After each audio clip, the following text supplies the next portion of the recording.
Hi, I'm Andrew with Jesani Wealth Management, and annuities are certainly big business in the United States.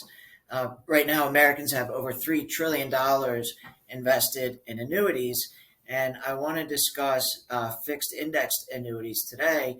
And I think it's important for an investor to understand the options available to them because annuities do get a bit of a bad rap because there's a lot of annuities out there that aren't a one size fits all scenario. They're made for a very specific person in a very specific situation or time in their life or to achieve a specific outcome, but they're not meant for everyone. And there's all different types. There's, of course, what a lot of people think of when they hear annuity is what's actually called a SPIA or a single premium indexed annuity, which is when say you have $100,000. I take my $100,000, I give it to the annuity company or the insurance company, basically, and they pay me a pension for the rest of my life. Now, there's a lot of different options that you could have. You could also have a survivor benefit where your spouse continues to get payments, either half the payments, all the payments, or for a certain number of years. But essentially, once you've passed or that period ends, you no longer have that $100,000. You're relinquishing control of it, so you're not investing it, you're handing it over for an income stream. And typically, what the numbers come out to is 5.5%, 6% maybe on some of those is what you're actually getting on your investment. But even that, for very specific situations, I guess could be attractive if that's all you have and you need that income stream to meet your living expenses. There's also, of course, MIGAs, also zero risk, similar to a CD where you're telling the insurance company, I'll lock this money up for 3 years. And they'll say, okay, for 3 years, we'll give you 3%. For 4 years, 3.25%. So the more time that you sacrifice those funds, the higher yield that they'll give you. It's just a fixed return. There's also, of course, variable annuities, which certainly do have a lot of fees built into them. And one of the big negatives on variable annuities is that they can go down. So one of the attractive components of a fixed index annuity is they have zero risk. So I've found it to be a good in some scenarios as part of the financial planning process to have a portion of the investment portfolio with no risk. Variable annuities, you don't get that. And kind of on that topic, a lot of investors, let's say you're a moderate investor, so you're comfortable having 50, 60% of your investments exposed to the market, seeking a higher return, higher reward scenario.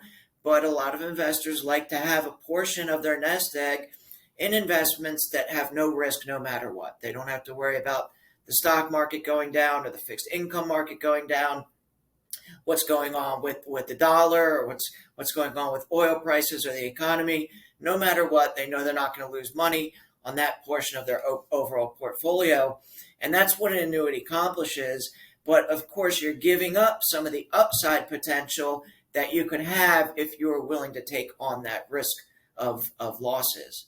So discussing the fixed index annuity, the way that it works is, let me start out with liquidity because that's one of the major negatives to a fixed index annuity.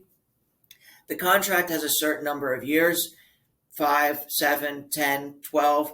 I'm going to discuss 10 here because that's the most common. So it's a 10-year contract and the investor is allowed to take out 10% of whatever the value of the account is on every 12-month period. So every year.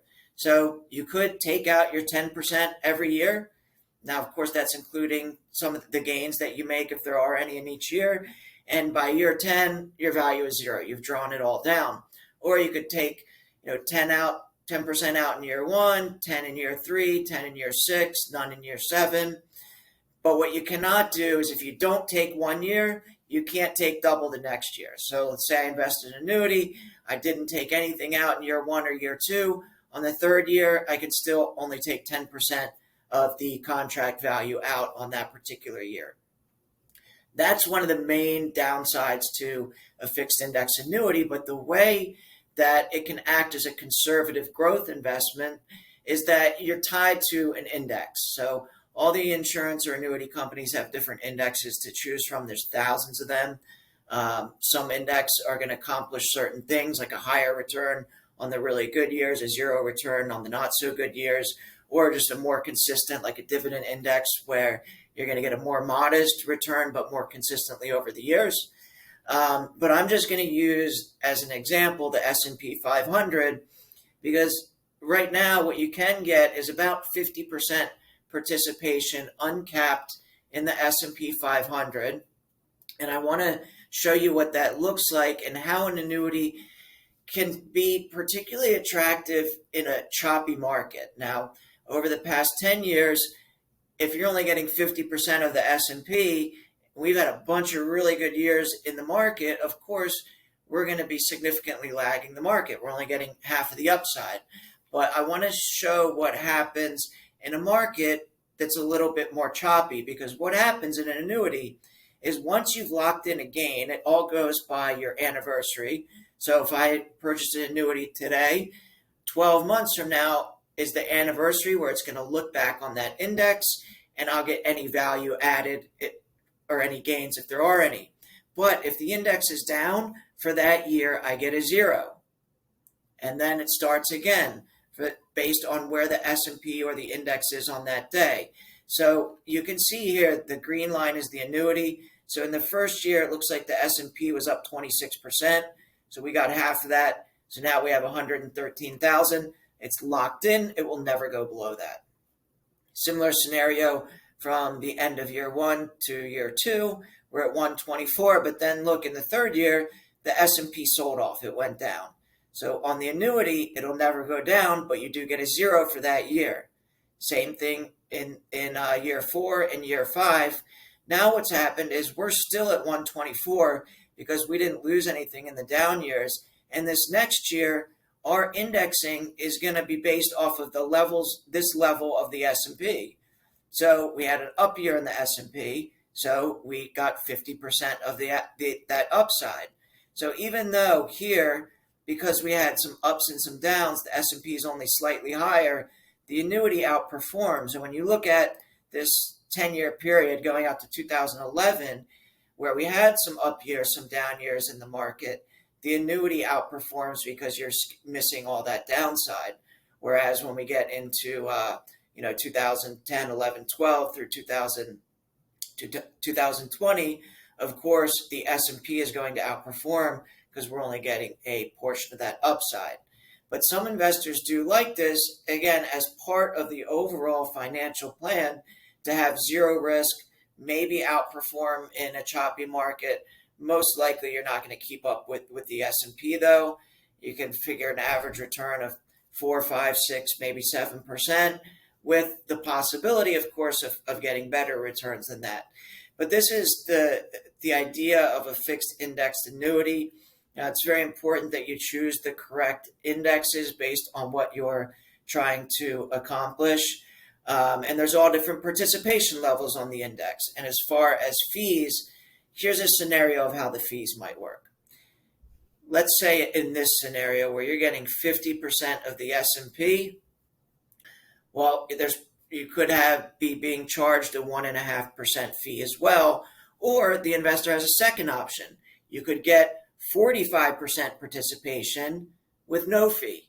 So you get to choose what option you want. You can have less participation with no fee, higher participation with the fee. Of course, if you get the one with higher participation and the fee, and in the first year the index is down, you're going to go down 1.5% because you're still paying that fee.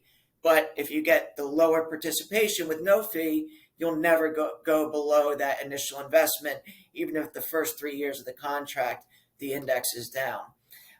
The other benefit to a fixed index annuity is in a non-qualified account, there's some significant tax benefits. So it's taxed, your gains are taxed as ordinary income, but not until you take them out. So let's say from year 1 to 2, the S&P is up 10%, we get a 5% gain. That will not be taxed on that particular year. But when I take my 10% out, if I decide to, whenever, in year 2 or 3 or 4, that is going to be taxed as ordinary income first, and then anything over that as return on capital.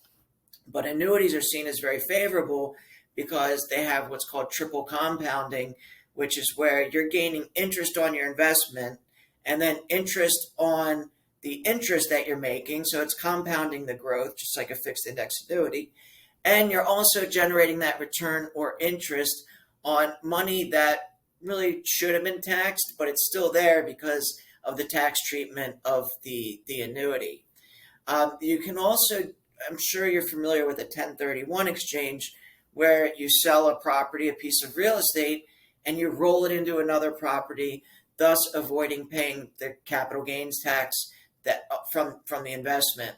You can do the same thing with annuities. So if you want to, you can always exit an annuity either before the 10 years or after the 10 years. Very important, before the 10 years, there is a penalty, which I'll talk about in 1 second. But you can roll it into a new annuity and roll all those gains. It's called a 1035 exchange. And you can really defer those taxes indefinitely if you wanted to, or at least until the death of the original owner of the annuity. Now, the liquidity, again, I mentioned, is the most important downside. There's typically a heavy penalty if you need to take out more than that 10% that's allotted on any particular year. Sometimes it's as high as a 10% penalty. Typically goes down in the later years. So a schedule might look like in year 1, 9% penalty if you take over 10%. In year 2, 9%. Then year 3, 8%. Year 4, 7%. Year 5, 6%. And the penalty gets less and less as you get further into the contract if you did need to take out more than the 10% allotted. So overall, principle of a fixed index annuity, it's a conservative growth investment where you're giving up some of the potential for upside to get an investment with absolutely no downside, literally a guaranteed investment that is insured by the insurance company issuing the annuity and then co-insured by the pool of insurance companies. And then even after that, annuities, at least here in Florida, they're insured at up to $250,000 per contract by the state of Florida. So it's as close to a guaranteed investment as you're ever going to find out there, where you also you're tied to the equity index and you get a significant amount of the upside of that index, but of course, not all of it in turn for zero downside. Very important to shop around for annuities. They change what companies are offering the best participation or the best liquidity schedules changes from month to month. So it's very important to shop around or have an advisor that has access to all the annuity companies like we do, so that we can just reach out and say, hey, this is the age, this is the investment amount, qualified or non-qualified, and just go with whatever annuity is offering the highest participation with the most growth potential at that time. If you have any other questions about fixed index annuities in particular as part of the planning process, my name is Andrew, and you can reach me at Jesani Wealth Management, 954-800-8552. Thanks, everyone.